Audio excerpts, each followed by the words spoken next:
All right. So as we continually have conversations about the southern border, another issue that affects our kids is the strain that it puts on our public education system. It broadens that ratio between teacher and student. Our next guest is Erika Donalds, and she serves as the CEO of an education experience company dedicated to expanding high-quality school choice called Optima Ed. She also serves as guest faculty for the Leadership Institute's School Board Leaders Program. Erika, thank you so much for being here. This is certainly very important to talk about. Absolutely. Thanks for having me. You know, as we continue to get questionable numbers from this administration, it seems like we can't get a straight number as far as how many illegal immigrants are coming across our border. We oftentimes talk about the military age, fighting age males, but there are also a lot of kids, and they come into this country and they are putting a strain on the public education system. We are seeing homeschooling and school choice become a top priority for parents across America. Tell us a little bit about your work. Going back to the topic, Amanda, there are at least 1 million children that have come over the border, it's believed. And that comes at a huge expense to Americans, their families, and the children in the public education system, especially. Our kids, America's children, are already behind. They're trying to catch up from the pandemic. We know how expensive things have gotten all over, and education is no exception. When you have an influx of migrants, of non-English speakers, students who are coming in very far behind in education, they are taking a lot of resources in our classrooms, not just teachers' attention, but special services, social workers, and our education system just cannot afford it. Our children deserve a top-notch education, and we're seeing real concern from families over this issue. It's a scary thing, too. We were just in Baltimore the other day, and I didn't know this until I was walking around the city. We bumped into a couple people, started talking. Not a single one of the high schools, not a single high school in Baltimore was able to graduate a proficient senior. In Oregon, they're raising the flag of surrender, basically saying we're just going to get rid of the proficiency standards. You get your degree no matter what your skill level is coming out of high school. It seems as though the greatest education system in America is now delivering some of the most unprepared students in our history. How did that happen? As you've said, we are seeing dismal education and proficiency rates, especially on the nation's report card. As you mentioned, Baltimore, zero students in 40 Baltimore high schools are proficient in math and reading. Zero students that they call graduates. How can you call them graduates? They're basically finishers. We've just pushed them through the system.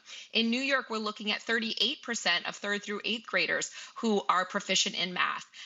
These numbers are awful for our future, for our culture. And instead of reacting by increasing our standards and expecting more out of our teachers and our students, we have states reacting by lowering the bar and really trying to lie to families even more about what the performance is. People are really upset about this, and it doesn't make it any better when we're allowing an influx of students who have very high needs to come into the schools and take additional resources away from our students who need them so desperately. Yeah, so true. Yeah, and it also seems to be a cultural issue within the Democrat Party, because the Education Secretary, Miguel Cardona, I remember a comment from him not long ago, the fact that he doesn't respect a parent's desire or need to know what's happening with their children and to, think that they know what's right for their kids. When you have an Education Secretary that believes that, I kind of feel like you have to expect the outcome that we are seeing in public schools.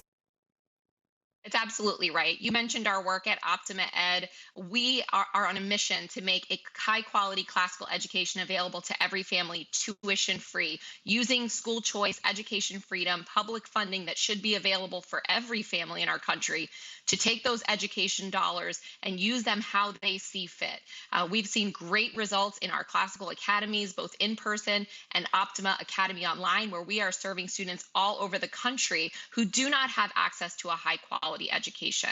And really, it's not just about us offering it ourselves, but also advocating at every single state level for education freedom, like we've seen in Florida, like we've seen in Arizona, universal education scholarship accounts that every parent can access so that they can craft the education experience for their child that's going to allow them to thrive and ultimately help our country to succeed. Yeah, it's so important. Erika, we had a chance to chat a little bit at the Moms for Liberty Summit earlier this year in Philadelphia. And I know you've not only thought about all the problems, because you've really done a great job laying out, you've been thinking about a lot of the solutions. You just mentioned school choice being one of them, competition. What are some of the other ideas that are working? Florida has some good ideas, but there are things that are working even if this administration doesn't pursue them. Sure. I strongly believe in a free market in education. So every type of school choice available widely, including universal choice. Universal choice is the only free market choice. It will increase access and quality for every single family, especially those who are in the greatest need. But other forms of transparency are critical for families. As we've just talked about, we have a lot of states and districts that are trying to hide what's going on. But we saw during COVID that when parents of all types, of all races, of all income levels, when they see what is going on in the classroom, when they have the transparency to know how their students are actually performing and what they're learning, they get active. And that means advocating at their school districts, advocating at the state legislatures, and making real change, including changing a governor like we saw in Virginia. So I think transparency in our education system is critical, regardless of whether it's a public school district or a school of choice. Yeah, transparency and competition, like you said, that free market, whether you're talking about the medical industry with insurance or our kids' education. Do you think that that's part of the reason this administration seems to be attacking the notion of school choice and homeschooling? It's because they fiercely want to defend what they are doing because they know that competition is going to pull kids out of the public school system.